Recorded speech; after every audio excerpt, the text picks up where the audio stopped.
Babulia declared the rain lucky, an answer to the prayer they hadn't even said yet.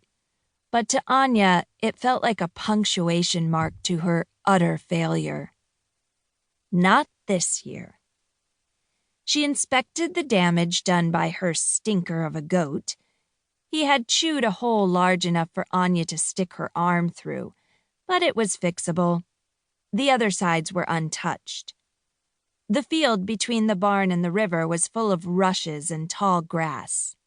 Anya gathered some up and wove a patch for the sukkah wall, then wove its ends into the wall's ragged hole.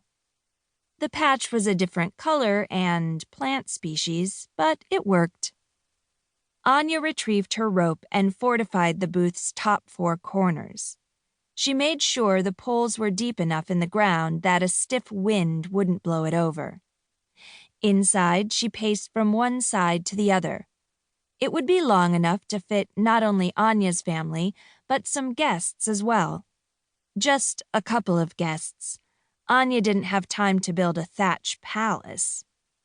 She walked a few paces away and faced the booth, one hand on her hip and one stroking her chin. She needed a roof now.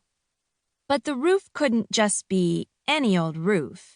It had to offer shade, but be see-through enough to see the stars. Papa always used pruned lengths of the roses that climbed the little house, weaving them into a very loose topping. But those roses had burned when the old house had last year. Babulia had cultivated them back, but they reached only to the top of Anya's head. She didn't want to cut some off when they were so sparse to begin with. She thought she could go into the woods and cut a branch off a tree probably, but hadn't yet. The roof had to go on last, and she had to make sure everything else was perfect. Well, it was as perfect as it was going to get, as long as Zvezda didn't come back. With a quick peek around the side of the barn, Anya determined that Zvezda was gone, probably back inside the barn to spend time with the other goats. None of them ever tried to eat Anya's things. Anya had a knife in her pocket already. She had been using it to craft the sukkah's walls, and she figured that was all she needed for gathering branches. She went back to the sukkah for one last check on it. A little white goat butt stuck out of the door. The wall to the left of the door rippled, and then a goaty snout pushed through. Zvezda tore another piece of the wall out, then saw Anya. He stopped chewing. He just stared at her as she clenched her fists and thought of 1,000 different ways to tie his mouth shut. "Meow," he said. Chapter 2. Zvezda had a rope around his neck, and the other end of the rope was tied around Anya's waist.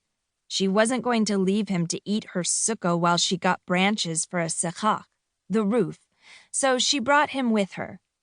In the forest, he grabbed mouthfuls of plants they walked by, chewing away with contented grunts. She had just the type of tree in mind. A pretty birch tree with its wild orange leaves in contrast over white bark. There were a bunch of them up the river, north a little ways, so she followed the sound of the water away from her farm. Away from the farm, into the forest. She took a deep breath. It wasn't far. She'd be fine. Every few steps, Anya had to tug gently on the rope to get Zvezda away from whatever plant he was nibbling on. He came easily, though he sometimes dug his little hooves in long enough to get a big mouthful of something delicious before allowing Anya to pull him along. The goat's dawdling was stretching Anya's time in the woods, and she really wanted to get out fast. The forest made her uneasy. There might be traps along the path.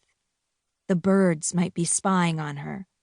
An unseen enemy might come out of the trees at any moment.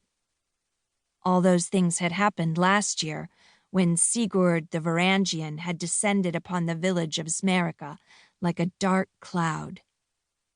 He was dead, though.